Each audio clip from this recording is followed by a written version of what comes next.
मैं बात कर रहा हूं डॉक्टर प्रवीण श्रीवास्तव जी से। ये कोरोना वायरस आखिर आ कैसे रहा है? ये हवा में तो नहीं है? रमो जी, आपका बहुत बहुत धन्यवाद।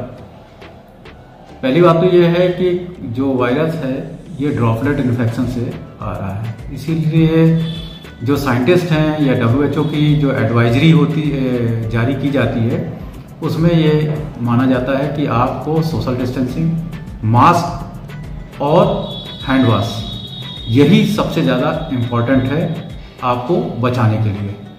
इवन आपने वैक्सीन भी लगवाया है तो यही प्रोटोकॉल आपको फॉलो करना है। लेकिन वैक्सीन के 2 डोज लेने के बाद गुजरात में एक डॉक्टर पॉजिटिव पाए गए।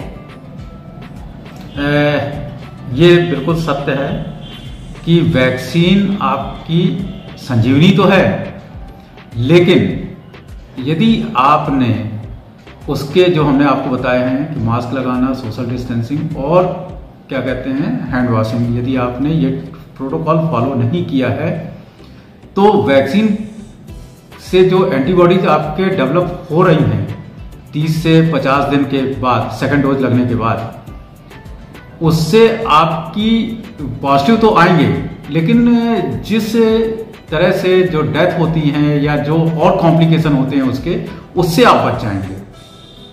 आप पॉजिटिव आ सकते हैं, इसमें कोई बहुत बड़ी बात नहीं है, लेकिन आप उसके कॉम्प्लिकेशन से बच जाएंगे यदि वैक्सीनेटेड हैं, और यदि कोमॉर्बिड हैं तब तो आपके लिए बहुत ही अच्छी चीज़ है।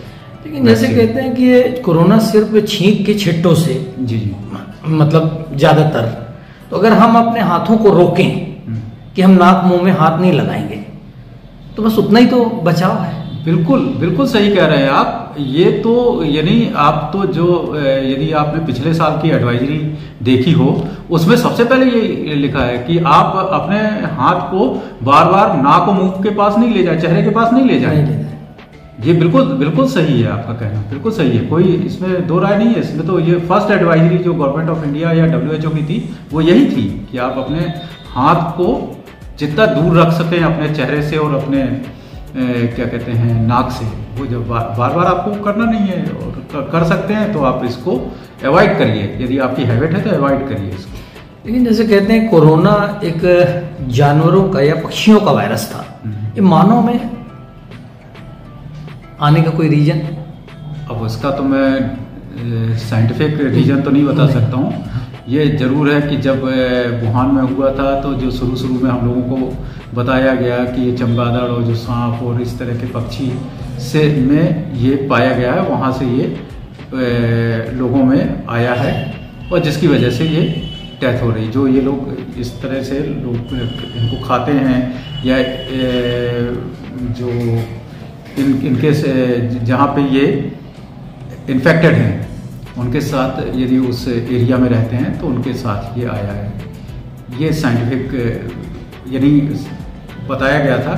अब उसमें यानी किस तरह से ये माइग्रेट हुआ है इतना तेजी से, इसका यानी वो नहीं बता सकते हम कि साइंटिफिकली क्या है, लेकिन है वायरस ये, और ये हवा में नहीं, हवा में है। और यानी ये है कि ये कोविड-19 है जी। वैसे कोविड-16 भी है, कोविड-14 भी है, कोविड-17 भी है, लेकिन वो इतना लीथल यानी उसका जो कॉम्प्लिकेशन है वो डेथ नहीं है। इसमें डेथ ज़्यादा हो रही है, इसलिए लोग भय खाते हैं। चलिए, धन्यवाद। Thank you.